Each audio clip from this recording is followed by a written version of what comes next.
ছোটবেলা থেকেই মসজিদে আমি বহু নামাজ পড়ছি। আজকে এখানে খতিব হিসাবে এখানে বসছি আপনাদেরকে কথা শোনানোর জন্য। এখানে অনেক নামাজ আমার জীবনে পড়া হয়েছে।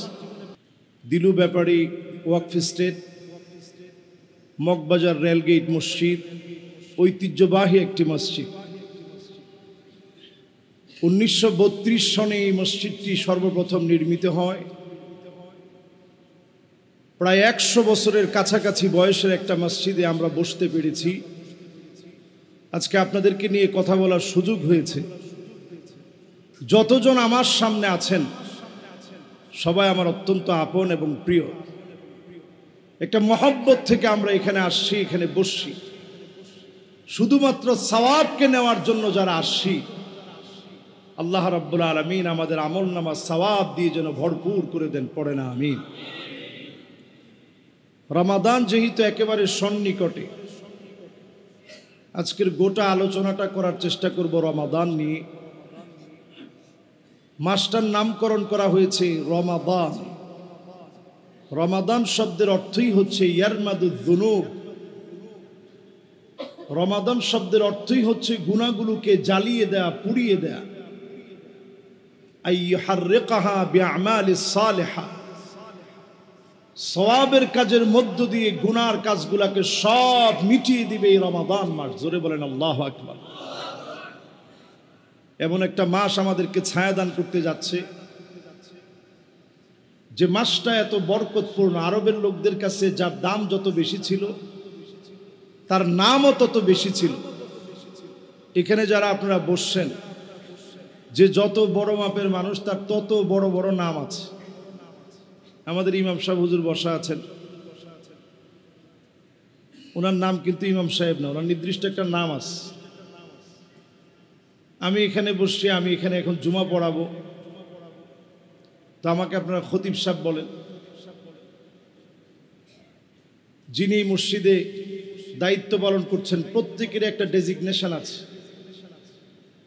যে যত দাম বেশি, আল্লাহ রাব্বুল আলামিন তাকে তত দাম অনুযায়ী মান বেশি দিয়েছেন, সম্মান আল্লাহ তাআলা বাড়িয়ে দিয়েছেন। রমাদানের নাম এত বেশি আল্লাহর কাছে। আল্লাহ রাব্বুল আলামিন রমাদানকে কেন্দ্র করে অসংখ্য নাম হাদিসের ভিতরে পাওয়া যায়। রমজান মাসে আমরা শুধু একটা নাম জানি, যে এই মাসটার নাম রমাদান। হাদিসের ভিতরে প্রায় 30টার মতো নাম আসছে রমজানের। এর মধ্যে একটা হচ্ছে শাহরুস সিয়াম, এটা রোজার মাস। এর মধ্যে আরেকটি নাম হচ্ছে শাহরুল কিয়াম। রমাদান হচ্ছে আল্লাহর কাছে দাঁড়ানোর মাস। তারাবিতে যেমন দাঁড়াবেন, মাসনা মাসনা মাসনা মাসনা, দুরাকাত দুরাকাত করে তাহাজ্জুদের নামাজ পড়বেন, এই রমজান মাসে আপনি দাঁড়াবেন। এই মাসের নাম শাহরুস সবর।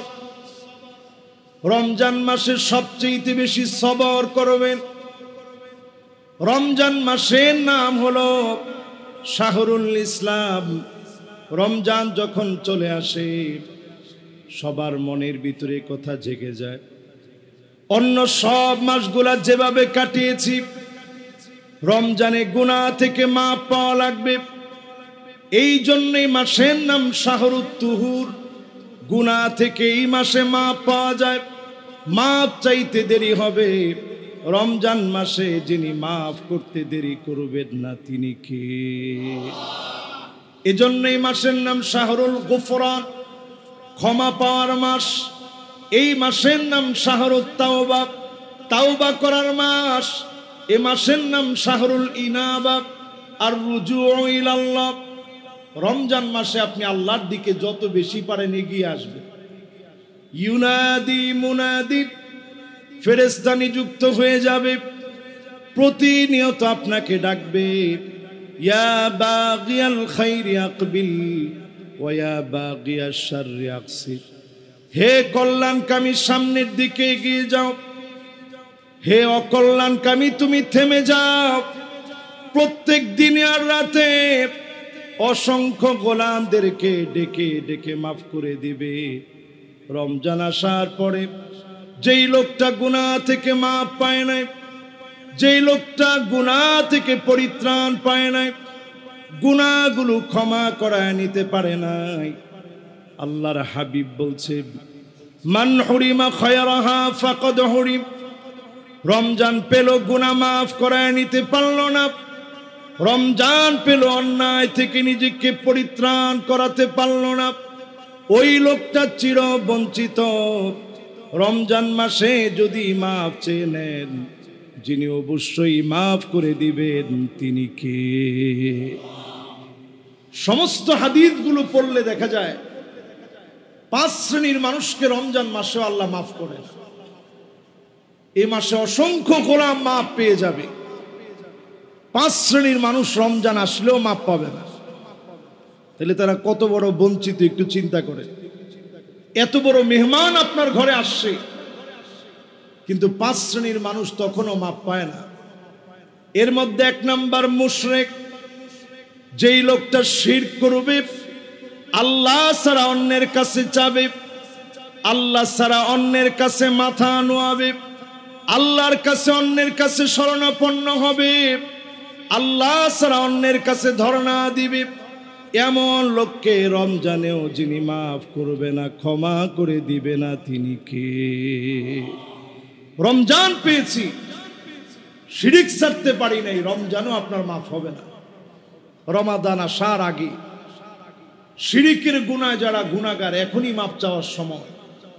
আমরা অনেকেই মনে করি আমল তো অনেক করছি, আমলের তো কোনো অভাব নাই, আল্লাহ তো মাফ করবি, তিনি গফুর গফফার।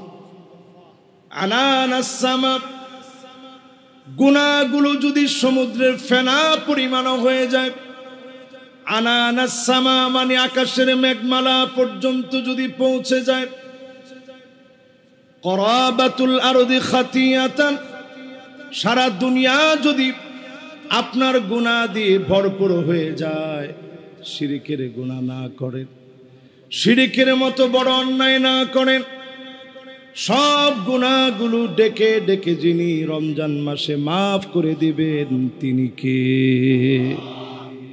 1 নাম্বার পেলাম, শিরকের গুনাহ আল্লাহ মাফ করেন। 2 নম্বরে মুশাহিন, যেই লোকটার মনের ভিতরে হিংসা বিদ্বেষ ভরা, এই লোকটারে আল্লাহ রমজান মাসেও মাফ করে না। আচ্ছা, আমি যদি এবার আমাদের এই মসজিদে যদি জিজ্ঞাসা করি, হিংসা নাই এরকম লোক কি আমরা আছি নাকি?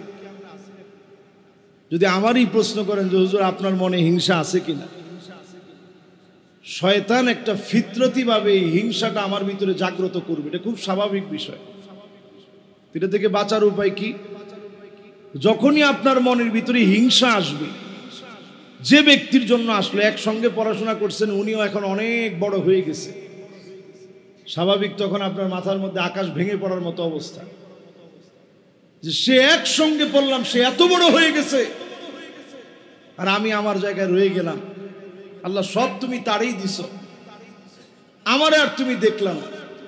এই কথাটা বলাটা কুফরি, সরাসরি এইটা কুফরি, মারাত্মক ধরনের বড় ধরনের গুনাহ। আপনি যখনই মনের ভিতরে হিংসা আসবে, আপনার ভাইয়ের জন্য দোয়া করবেন, পরক্ষণে দোয়া করার কারণে ফেরেশতারা আপনার জন্য দোয়া করবে।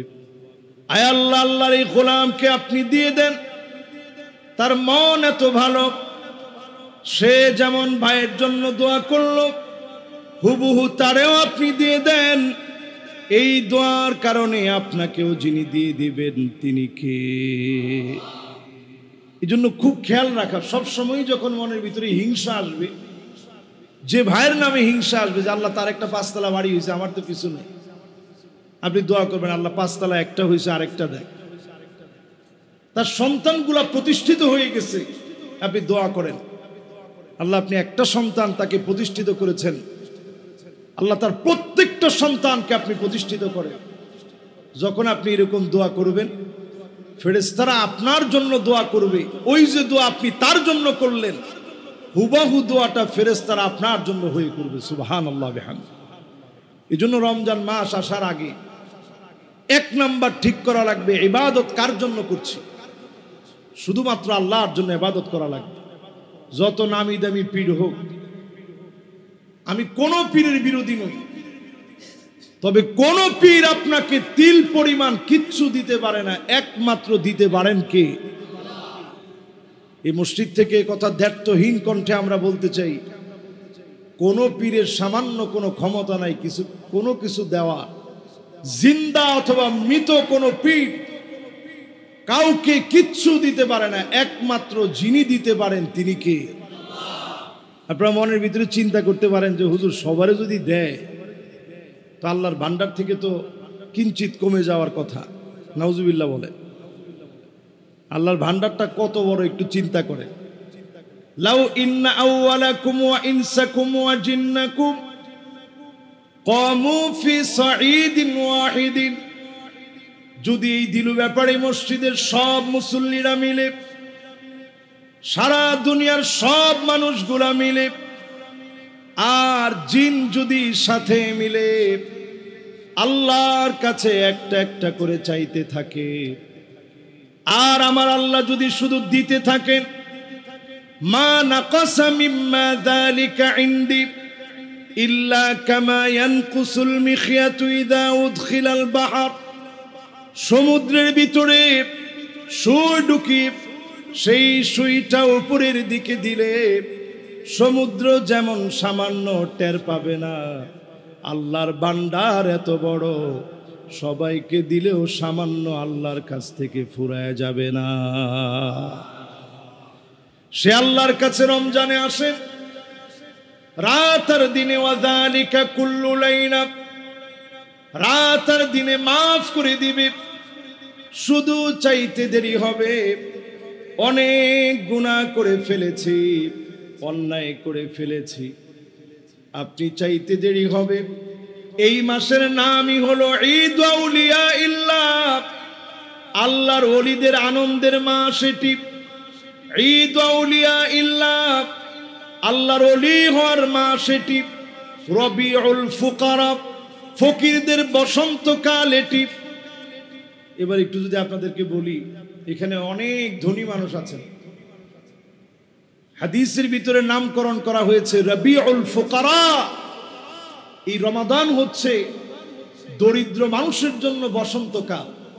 তাহলে বলেন তো, ফকির আমরা সবাই, এটাকে আমরা বিশ্বাস করি? দেখেন সবাই কিন্তু এখনো বিশ্বাস করে নাই। বিশ্বাস করেন? আমরা সব ফকির। ধনীকে আল্লাহ হচ্ছেন ধনী, আমরা সব ফকির। ফকিরদের খুশি হওয়ার মাস হচ্ছে রমাদান। অন্য অর্থে আপনি যাকাত দিবেন, সাদাকাতুল ফিত্র দিবেন, দরিদ্র মানুষের মন খুশি হয়ে যাবে, তার মনের মধ্যে হাসি ফুটবে। রমজানকে দিয়ে দরিদ্র মানুষের মন খুশি করায় দিবে। রমজানকে দিয়ে দরিদ্র মানুষের মনগুলা ভরে যাবে। রমজান পেয়ে যদি আপনি আল্লাহর ওলি হয়ে যান, ইত্তাকিল মাহারিম তাকুন আবাদান নাস, শুধুমাত্র ওলি না, আবাদ বলা হয়েছে। ওলিদের ওলি যিনি আপনাকে বানায় নিবেন তিনি কে?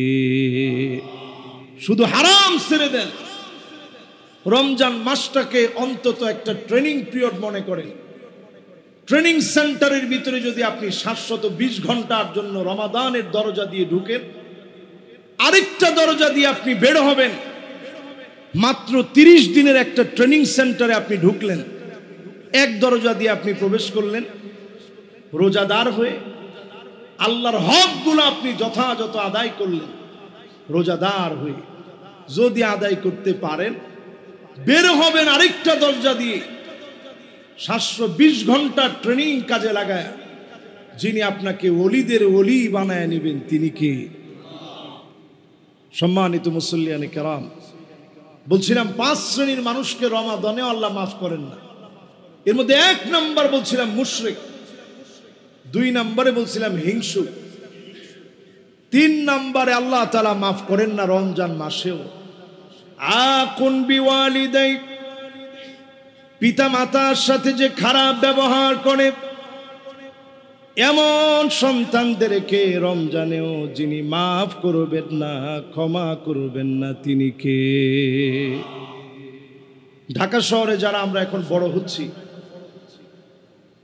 আমার অনেক ইয়ং জেনারেশন মা বাপকে এখন খুব আদর করে মহব্বত করে তুমি বলে সম্বোধন করে। এই সম্বোধনকে কোনো ভুল আমি বলবো না, আমার বাচ্চারাও তো এখন তুমি বলে। কিন্তু চিন্তা করেন আমরা কি আমাদের বাপের তুমি করে বলতে পারছি? বাপ যে জায়গায় বসছে সন্তান সে জায়গায় বসে নাই। আমার আব্বা এই জায়গায় বসছে, মা যে জায়গায় বসছে সন্তান ওই জায়গায় বসে নাই। আজকেও আমি জুমা পড়াতে আসতে আমি আব্বার কাছে দোয়া চেয়েছি, আব্বাকে আব্বার মসজিদে নামাই দিছি, আম্মার কাছে দোয়া চাইতে চাইতে আসছি। প্রতিদিন আমি মাহফিলে যাওয়ার সময় মায়ের কাছে আমি অনেকবার ঘুরে ঘুরে এসেও আমি দোয়া চাই যে আম্মা দোয়া করে। এটা বুঝবেন সেদিন যেদিন মা বাপ হারায়া যাবে। ইউসুফ আলাইহিস সালাম আজিজে মিস্র হওয়ার পরে কত দামি দামি খানা সামনে, গলা দিয়ে খানাগুলো নামে না, কারণ নবী ইউসুফ আলাইহিস সালাম বারবার মনে করতেন দুর্ভিক্ষ লেগে যাচ্ছে, আমার বাপ না জানি কি খেয়ে আছে, আমার মা না জানি কি খেয়ে আছে। এই যে মা বাবার প্রতি মহব্বত, এই মহব্বত যার যত বেশি হবে আপনি বুঝে নিবেন যিনি আপনার দোয়াগুলা কবুল করে নিবেন তিনি কে। এই রমাদান মাসে যদি আল্লাহর কাছে প্রিয় হতে চান, রমাদানের অন্যতম দাবি পিতামাতার কাছে গিয়ে মাফ চেয়ে নিবেন। এতে করে কি সম্মান চলে যাবে? সম্মান বেড়ে যাবে, মাশাআল্লাহ সম্মান বেড়ে যাবে। দুনিয়ার ভিতরে কেউ সফল হয় নাই মা বাবার দোয়া ছাড়া। এই দুনিয়ার ভিতরে কেউ সফল হতেই পারে না মা বাপের দোয়া ছাড়া। আপনি বলবেন হুজুর চরম বেয়াদব ছিল কিন্তু ভালো লেখাপড়া করছে, একেবারে অক্সফোর্ড থেকে পড়ে আসে। আপনি দেখবেন দুনিয়ার জীবনে হয়তো ভালো চাকরি পেয়েছে, কিন্তু আপনি খোঁজ খবর নিয়ে দেখবেন সন্তানাদি হচ্ছে না। এরকম অসংখ্য মানুষ আমাদের সঙ্গে অনেক সময় কথাবার্তা হতে গেলে বলে হুজুর দোয়া করবেন, সন্তানাদি হচ্ছে না, অনেক বছর 12-14 বছর হয়েছে বিয়ে করছি। তা আমি সাথে সাথেই বলছি আপনার কি মা আছে? হুজুর আস। আপনি কোথায় থাকেন, উনি কোথায় থাকে? হুজুর আমি অমুক জায়গায় থাকি, মা অমুক জায়গায় থাকে। যান মারে কয়েকদিন নিয়ে এসে সেবা যত্ন করেন, দেখবেন আল্লাহ তাআলা ইনশাআল্লাহ দোয়া কবুল করবে, সন্তানাদি দান করে দিবে। বলেন আল্লাহু আকবার। মা বাপ যেমন হোক না কেন, চরিত্রহীনাও যদি হয়, এমন কি যদি মুশরিক হয়, ওয়া ইন জাহাদাকা আলা আন তুশরিকা বি মা লাইসা লাকা বিহি ইলম ফালা তুতি'হুমা ওয়া সাহিবুহুমা ফিদ দুনিয়া মা'রুফা। দুনিয়ার জীবনে যেমন ব্যবহার প্রাপ্য, মা বাপ যদি মুমিনা না হয়, মুশরিক পর্যন্ত হয়, বিধর্মী পর্যন্ত হয়, সুন্দর ব্যবহার করবেন, আপনার উপরে যিনি খুশি হয়ে যাবেন তিনি কে? মা বাপ দুনিয়া থেকে চলে গেছে। এক সাহাবী নবীজির কাছে দৌড়ে আসছেন, নবী আমার তো গুনাহ হয়ে গেছে। আল্লাহর নবী বললেন আলাকা ওম, তোমার কি মা আছে? না নবী আমার মা নাই। আল্লাহর নবী বললেন তোমার কি খালা আছে? নবী আমার খালা আছে। যাও খালার সাথে গিয়ে সুন্দর ব্যবহার করো, আল্লাহ তোমার গুনাহ মাফ করে দিবে। সুবহানাল্লাহ। এই জন্য রমজান আসার আগে মায়ের সাথে টুকটাক বেয়াদবি করে ফেলছি, এরকম তো আমরা সবাই। আর এখনকার যে মেজাজ, মোবাইলের মেজাজ, এই মোবাইলের মেজাজের জামানায় মা বাবার সাথে একটু ধমক দিয়া কথা বলেন না এমন তো কেউ নেই। সবাই কম বেশি, আরে তুমি কি বুঝবা, আমি একলা সব বুঝি। তুমি কি বুঝবা আমার বিষয়? এরকম যারা ধমক দিয়ে কথা বলে ফেলছেন, আল্লাহর হস্তে রমাদানের আগে মাফ চেয়ে নেন। মায়ের কাছে গিয়ে বলেন, আম্মা আমারে মাফ করে দেন, আব্বা আমারে মাফ করে দেন। এখনো আমার মনে পড়ে, প্রায় সময় বাপ যখন শাসন করত, রাত হয়ে গেলে যখন ঘুমায় পড়ার জন্য শুয়ে যেতাম, প্রায় সময় অনুভব করতাম আলতো করে একটা হাত আমার মাথার উপরে আদর করে দিয়ে বাপ বলতেন, সন্তান কেন বুঝলি না, কেন মার খেতে গেলি? কান্নায় তখন বালিশ ভিজে যেত। বাপ এত পরিমাণ সন্তানকে মহাব্বত করে, দিল থেকে ভালোবাসে। কিয়ামতের আগে এমন অবস্থা হবে, আল্লাহর হাবিব বলেন, লা তাকুমুস সাআ, ততদিন পর্যন্ত এই দুনিয়া শেষ হবে না, হাত্তা ইয়াকতুলা জারাহু, প্রতিবেশী প্রতিবেশীরে মারবে, আখাহু ভাই ভাইরে মারবে, আবাহু বাপ মাকে মেরে ফেলবে। আজকের জামানার কোনো দোষ নাই, জামানার কোনো পরিবর্তন হয় নাই। মানুষ আমরা পরিবর্তন হয়ে গেছি, অধিকাংশ লোক এমন হয়ে গেছি, মায়ের সঙ্গে খারাপ ব্যবহার করি, বাপেরে খাবার দেই না, মারে খাবার দেই না। এই রমাদানে নিয়ত করে নেন, যিনি গুনাহ মাফ করে কবুল করে নিবেন তিনি কে? সম্মানিত মুসল্লিয়ানে কেরাম, বলেন তো কয়টা হইছে? মাশাআল্লাহ, বলেন তো কয়টা? 3টা হইছে। চতুর্থ নম্বরে জালেম, যেই লোকটা জুলম করবে, অন্যায় করবে, মানুষের অধিকার নষ্ট করবে, লঙ্ঘন করবে। কাউরে যদি আপনি অন্যায় ভাবে একটা থাপ্পড়ও দিয়ে থাকেন, আপনি লিখে রাখেন, আল্লাহর কাছে তওবা করেন এখনই। ইয়াকুম ওয়াজ-যুলম ফাইন্নাজ-যুলমা যুলুমাতুন ইয়াওমাল কিয়ামাহ। বর্বরতা ইসলাম শিখায় না। কারো উপরে যদি সামান্য জুলুম করে ফেলেন, আল্লাহর কাছে কায়মানুবাক্যে ক্ষমা চেয়ে নেন, যিনি আপনার গুনাহগুলা মাফ করে দিবেন তিনি কে? ওই লোকটার কাছে মাফ চান যার উপরে আপনি আঘাত করে ফেলছেন, যেই লোকটার হক আপনি নষ্ট করলেন, জালেম হলেন, তার কাছে গিয়ে আপনি মাফ চান। আমরা অনেক সময় মনে করি আমার চাইতে বড় ক্ষমতাধর আর কে আছে, এজন্য আপনি আরেকজনের উপরে জুলুম করলেন। জুলুমের হিসাব পাই টু পাই আল্লাহ দিবে। কোরআনে এই শব্দ দ্বিতীয়বার আর আসে নাই। ওয়ালা তারকানু ইলাল্লাযীনা যালামু ফাতামাসসাকুমুন নার। এই আয়াত আল কোরআনের ভিতরে একবার আসছে ওয়ালা তারকানু, এই শব্দ দ্বিতীয়বার কোরআনের ভিতরে আল্লাহ আর বলেন নাই। জালেমদের সঙ্গে ঠেস দিও না। ঠেস দেওয়া বুঝেন?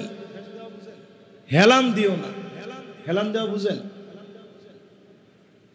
হেলান দেওয়া মানে এইরকম একটু, এটাকে আপনাদেরকে একটু কাত হয়ে, অন্তত জালেমদের পাশে এরকম কাত হয়ে একটু সঙ্গ দেওয়া। কোরআনুল কারীম দায়িত্বহীন কণ্ঠে বলছে, খবরদার জালেমদের সঙ্গে ঠেস দিতে যেও না, হেলান দিতে যেও না।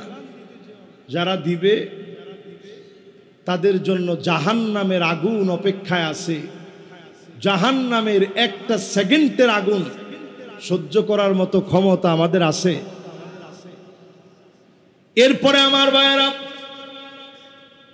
সম্মানিত মুসল্লিয়ানে কেরাম, ৫ম নম্বরে মুদমিনুল খামর, মদ, জুয়া, আফিম, মেরিজুয়ানা, ইয়াবা, ফেন্সিডিল, হিরোইন, আফিম, এলএসডি সহ, গাঁজা সহ যত প্রকারের নেশাজাত দ্রব্যাদি আছে, এগুলো যারা সেবন করবে, ব্যবসা করবে, এগুলো যারা সার্ভ করবে কদরের রাত আপনি পাবেন, কিন্তু গুনাহ থেকে মাফ হবে না। যদি গুনাহ থেকে মাফ পেতে হয় রমাদান আসার আগে এগুলো ছেড়ে দিতে হবে। ধোঁয়া এটা মুসলমানের কাজ না, পুরাটা জাহান্নাম ভরা থাকবে ধোঁয়া দিয়ে। কিন্তু আমরা দেখবেন অনেকেই বিভিন্ন ধোঁয়ার অভ্যাস আছে, এই ধোঁয়া বাড়তে বাড়তে একটা থেকে আরেকটা, আরেকটা থেকে আরেকটা, কখনো গাঁজা, কখনো হেরোইন, কখনো আফিম, কখনো মেরেচুয়েনা, কখনো এলএসডি। এরপর যখন টাকা পয়সা সব শেষ, এগুলো খেতে খেতে ঘরবাড়ি সব বিক্রি করে ফেলছে। এরপরে শুরু হয় নেশার অন্য জগৎ। গাঁজার ভিতরে টিকটিকির লেজ দিয়ে, এটা দিয়ে মানুষ নেশা করে। এরপরে এইটারও সুযোগ নাই, টাকা পয়সা আর নাই, তখন পচা দুর্গন্ধযুক্ত ময়লা মুজা দিয়ে মানুষ নেশা করে। নেশার উপরে অনেকগুলা প্রতিবেদন হয়েছে বাংলাদেশে। মাদকদ্রব্য নিয়ন্ত্রণ অধিদপ্তর আছে, আমি পরামর্শ রাখতে চাই, এখানে রিনাউন্ড অনেক মিডিয়া আসছে, বাংলাদেশের পথিতযশা বিভিন্ন মিডিয়া এখানে আসছে। মিডিয়ার সামনে কথাগুলো বলতে চাই। মাদকদ্রব্য নিয়ন্ত্রণ অধিদপ্তর দিয়ে নিয়ন্ত্রণ করা যাবে। যদি নির্মূল করার চিন্তা করেন, মাদকদ্রব্য নির্মূল অধিদপ্তর লাগবে, জিরো টলারেন্স থাকতে হবে। মাদকের ব্যাপারে আপনি কয়দিন চাইলেন, কয়দিন আবার একটু থামাইলেন, কয়দিন আবার বাড়লো, কয়দিন আবার কমলো। যদি একবারে নিয়ন্ত্রণে আনতে চান, এখনই সিদ্ধান্ত নিতে হবে মুসলমান। একটু তাকায় দেখে, খোদ সৌদি আরবের মতো রক্ষণশীল দেশে এখন মাদককে একটু একটু করে পারমিট দিচ্ছে, তারাও আস্তে আস্তে আস্তে আস্তে নিয়ন্ত্রণের দিকে যাচ্ছে। যে যাদের লাইসেন্স আছে তারা খাবে। তারা একটা সিটি ঘোষণা করেছে, নিয়ম সিটি, ওইখানে উড়ন্ত ট্যাক্সি থাকবে। ওই সিটির ভিতরে রোবট দিয়ে তারা কাজ করবে, সেখানে চাঁদের মাটি এনে তারা ফিট করবে, মানুষ যেন চাঁদের ফিল নিতে পারে। ইউরোপ আমেরিকায় যেন ঘুরতে যেতে না হয়, সৌদি আরবকে যেন ঘোরার কেন্দ্র বানাইতে পারে। আমি নিজে মাদায়েনে সালেহে ডকুমেন্টারি তৈরি করতে গিয়েছি, সেখানে গিয়ে আমি অবাক হয়ে গেছি। যে জায়গা আল্লাহ আযাব দিয়ে ধ্বংস করে দিলেন, ওই জায়গার ভিতরে নতুন করে আযাব আনার জন্য সেখানে কনসার্ট হচ্ছে। পপ তারকারা গিয়ে গিয়ে কনসার্ট করতেছে। রিয়াদের ভিতরে কনসার্ট হয়েছে, কাবার আদলে সিনারি লাগায়া পপ তারকারা উলঙ্গপনা বেহায়াপনার মধ্য দিয়ে সেখানে নাচ গান করেছে। এগুলো আমাদের কলিজার ভিতরে লাগে। অন্যায় মানুষকে কোথায় নিয়ে যায়? রমাদান আসার আগে নিয়ত করে ফেলেন গুনাহ ছেড়ে দিবেন। রমজানে যিনি আদর করে কবুল করে নেবেন তিনি কে? আজকে যারা আমার সামনে এই মুহূর্তে বসা আছেন, সময় তো খুব বেশি নাই, অল্প সময়ে শেষ কথাগুলো বলি। রমজানে আপনি যা চাইবেন তা পাইবেন, শুধু একটু নিজের পরিশুদ্ধ করেন, যা চাবেন তাই পাবেন। দুনিয়ার ভিতরে কোনো দোয়া আল্লাহ বাদ রাখে না, সব কবুল করেন, শুধু হারাম দোয়াগুলা ছাড়া। আপনি দোয়া করলেন যে পাশের পাঁচতলা বাড়িটা আল্লাহ ধ্বংস করে দাও, তা আপনি যদি শকুন হয়ে যদি দোয়া করেন গরু মরে যেতে, মরবে? আপনি দোয়া করলেন পাঁচতলা আল্লাহ আপনি ধসায়া দেন, এই দোয়া জায়েজ আছে? হালাল যত দোয়া আপনি করেন তিনভাবে কবুল হবে। এক নাম্বার হচ্ছে মুফাজাতান, তৎক্ষণাৎ কবুল হয়ে যাবে। নামাজের মধ্যে আসছেন, এই যে জুমায় যারা আসছেন আপনারা বড় সৌভাগ্যবান। আমি এসে নিজের চোখে দেখলাম, আজকে শেখ দিলু ব্যাপারী ওয়াকফ স্টেট জামে মসজিদে আমার নিজের চোখে আমি দেখলাম এখানে অসংখ্য মুসল্লি আমার আগে, সবার আগে তারা এসে মসজিদের মধ্যে বসে আছেন। খতিব সাহেব এসে কথা বলবে, একটু আলোচনা শুনবো। এই যে আগে আগে আসছেন, এক একটা কদম দিয়েছেন, পা ফেলে আসছেন। প্রত্যেকটা পা ফেলার কারণে এক বছর দাঁড়ায় তাহাজ্জুদ পড়লে যেমন সওয়াব হবে, আবার দিনের বেলায় এক বছর টানা রোজা রাখলে যেমন সওয়াব হবে, এক একটা কদমে সমপরিমাণ সওয়াব আল্লাহ দিয়ে দিবে। চিন্তা করেন, এখানে আসছিলেন জিরো পকেটে, এক একজনের আমল নামায় 200 বছরের সওয়াব, 200 বছরের পূর্ণ সওয়াব আল্লাহ তাআলা দিয়ে দিয়েছেন। কারো আমল নামায় 300, কারো আমল নামায় 500। আমি দেখলাম মধুবাগ থেকে অনেকে হেঁটে হেঁটে আসতেছে। যারা মধুবাগ থেকে আসছেন হেঁটে হেঁটে, সব আছে না নাই? নিচে অনেকে দেখা করছেন, অনেক দূর থেকে আসছেন। তো যে যেখান থেকে আসছেন, তো আপনার সব কেমন হয়েছে আপনি নিজে একটু চিন্তা করেন। একেবারে যে মনে করেন এই বিল্ডিংয়েও থাকে, তারাও তো হাইটে আসতে অন্তত 100 কদম লাগছে না? 100 বছরের সওয়াব আপনার আমল নামে আল্লাহ দান করে দিয়েছে। সুবহান। এই জন্য যারা আমরা বসছি, সব দোয়া আল্লাহ কবুল করে নিবে, কোনো দোয়া বাদ নাই, সব দোয়া কবুল হতে পারে। মুফাজাআতান, তৎক্ষণাৎ কবুল হবে।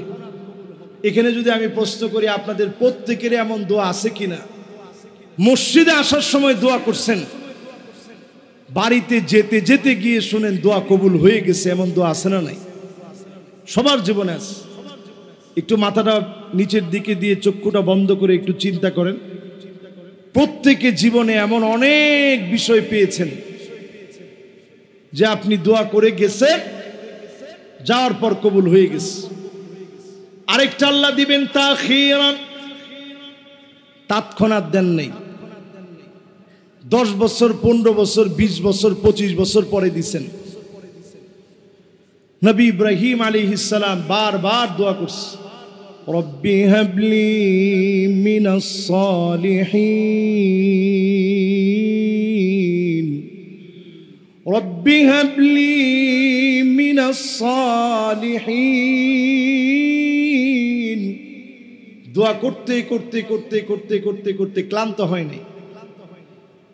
আল্লাহ পরক্ষণে জানায় দিচ্ছেন বহুত পরে, ফাবাশশারনাহু বিগুলামিন হালিম।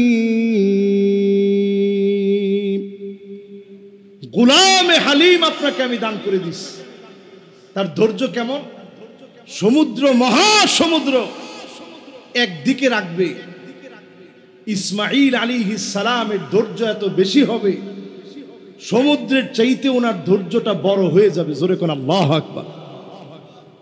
ওইটা না হয় আরেকদিন এই বিষয়ে আলোচনা করা যাবে। তাহলে দোয়া কবুল হয় 3 ভাবে। একটা ডাইরেক্ট তৎক্ষণাৎ ওই সময়ে কবুল হয়ে যায়, একটা কিছুদিন পরে কবুল হয়, আরেকটা আল্লাহ রাব্বুল আলামিন যেগুলো দুনিয়ায় কবুল হয় নাই, আখিরাতে নিয়ামত দিয়া সাজায় রাখছে। বুশরা মিন ইনদিল্লাহ, জান্নাতের ভিতরে আল্লাহ শুভ সংবাদ দিয়ে বলবে, এই যে বাড়িটা দেখতেছো, এই 100 তলা বাড়ি, মিআতু দারাজা, এই 100 তলা বাড়ি কিসের জন্য জানো? লোকটা সেদিন বলবে, আল্লাহ এত বড় বাড়িটা তুমি কেন দিলা? একটা তালা থেকে আরেকটা তালা হবে মা বাইনাস সামাই ওয়াল আরদ, জমিন থেকে আকাশ যত দূরে, আকাশ থেকে জমিন যত দূরে, এক তালা থেকে আরেক তালার দূরত্ব হবে এত বেশি। জোরে কোন আল্লাহু আকবার। তো আল্লাহ কেন আপনি এত দাম দিলেন? এত দাম দিলাম, ওই যে তুমি দুনিয়ার জীবনে দোয়া করেছিলা, এই দোয়ার রেজাল্ট হিসেবে আমি আল্লাহ তোমার আখিরাতের জন্য বিশাল নিয়ামত দিয়ে দিলাম। জোরে বলেন আল্লাহু আকবার। এই জন্য মাসের নাম শাহরুদ দোয়া, এই মাসের নাম শাহরু তিলাওয়াতিল কোরআন, এই মাসের নাম শাহরু নুজুলিল কোরআন। কোরআন নাজিলের মাস, কোরআন তেলাওয়াতের মাস। অধিক পরিমাণে কোরআন তেলাওয়াতের নিয়ত করে ফেলেন, কোরআনে কারীম পড়া শুরু করেন। না পারলে একটু একটু করে পড়েন। একটু যদি শিখার নিয়ত করেন, ওই অবস্থায় যদি আপনার মওত হয়ে যায়, যিনি চাইলে মাফ করে দিবেন তিনি কে? এই জন্য অধিক পরিমাণে তেলাওয়াতের নিয়ত করেন, অধিক পরিমাণে ভালো ভালো কাজের নিয়ত করে ফেলেন। মনের মধ্যে নিয়ত নেন, এই রমজানে এই করবো আল্লাহ, এই করবো, এই করবো। একটা প্ল্যান তৈরি করেন। রমাদান একটা প্ল্যানার বানান। যে আল্লাহ রমাদানে আমার এই রুটিন, এই কাজগুলো রমজানে করবই।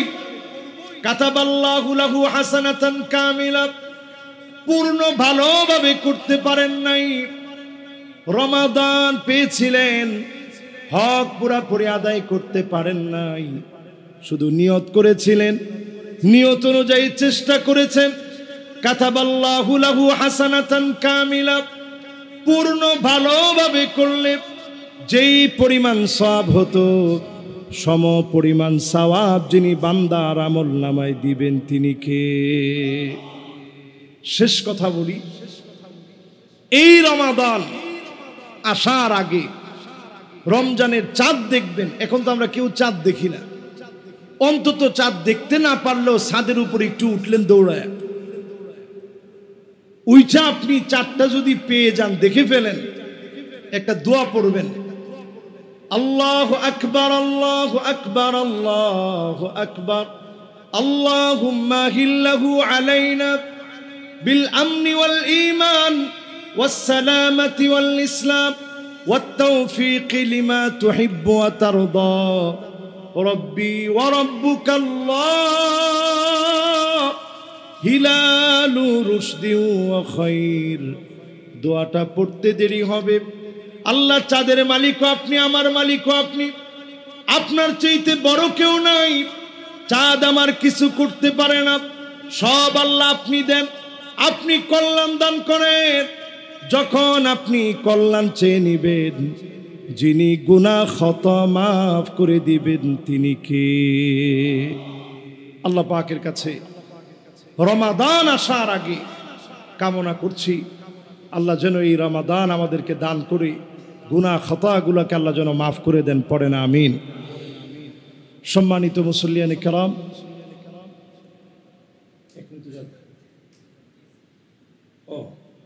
মাশাআল্লাহ, আমরা এটাকে ইনশাআল্লাহ আরো যতটুকু সিস্টেমাইজড করা যায় এটা ইনশাআল্লাহ আমরা করব আশা করি। ঠিক ইনশাআল্লাহ যখন আরবি খুতবার আগে, এই যে এই পুরা সময়টা কিন্তু দোয়া কবুলের সময়, এই যে এখন আমরা যে টাইমটা এখানে কাটাচ্ছি পুরাটা দোয়া কবুলের সময়, এবং জুমাবারের এই সময়টা এত দামি, যা চাবেন তা পাবেন, এত দামি সময়। আমরা ইনশাআল্লাহ এই মসজিদের প্রতি লক্ষ্য রাখবো, খেয়াল রাখবো। আলহামদুলিল্লাহ দান বক্সগুলো গিয়েছে, এটা ইনশাআল্লাহ আগামী থেকে আলোচনার সময় না, আমরা এটার জন্য আরবি খুতবার ঠিক পূর্ব মুহূর্তে আমাদের দানের এই বক্সগুলো যাবে ইনশাআল্লাহ আপনাদের কাছে। আপনাদেরও তো অনেকের মসজিদের কাছে, খতিবের কাছে অনেকেই দোয়া চেয়ে আপনারা লিখে পাঠাতে পারেন। এটার একটা টালি খাতা থাকবে ইনশাআল্লাহ। আমরা সেইটা দেখে অনেকেরই মনে চায় যে এই মসজিদে আমার একটা অংশগ্রহণ থাকুক। তো যারা যারা এই মসজিদে অংশগ্রহণ করবেন, আমরা প্রত্যেকের বিষয়টা ইনশাআল্লাহ বলে দোয়া করব, অসুবিধা নেই। প্রকাশ্যে বলে দোয়া করা এটা কোনো নিষেধ নেই, এটা আরেকজনকে উৎসাহ প্রদান করা। ওই সময়টাতে ইনশাআল্লাহ আমাদের দান বক্সটা চলতে থাকবে, এতে করে মানুষের কনসালটেশনটা অনেক বেশি দানের প্রতি উদ্বুদ্ধ হবে। যেই তো রমাদান মাস সামনে, এটা শাহরুস সাদাকা, দান করার মাস। এই মাসটা আসার আগেই আপনারা কষ্ট পান নাই তো? মনে হয় কষ্ট পাইছেন, তাহলে যেই নিয়মে আছে ওই নিয়মেই থাকুন, এটা কোনো অসুবিধা নেই। এটা আমার কোনো সাবজেক্ট না, কিন্তু আমি যেটা সুন্দর মনে করেছি এটা আপনাদেরকে পরামর্শ দিয়েছি। যদি এটা হয় তাহলে দানের পরিমাণটা ইনশাআল্লাহ, আপনারা এমনও অনেক দান করেন, এই মসজিদের প্রতি আপনাদের কন্ট্রিবিউশন অনেক হওয়ার কারণে এই মসজিদ কিন্তু ছোটকাল থেকে আমরা দেখছি, ছোটবেলা থেকে এই মসজিদে আমি বহু নামাজ পড়ছি। আজকে এখানে খতিব হিসাবে এখানে বসে আপনাদেরকে কথা শোনানোর জন্য, এখানে অনেক নামাজ আমার জীবনে পড়া হয়েছে। তো আল্লাহর মেহেরবানি ইনশাআল্লাহ আমরা যদি এইভাবে ইনশাআল্লাহ একটু নিয়ম করি,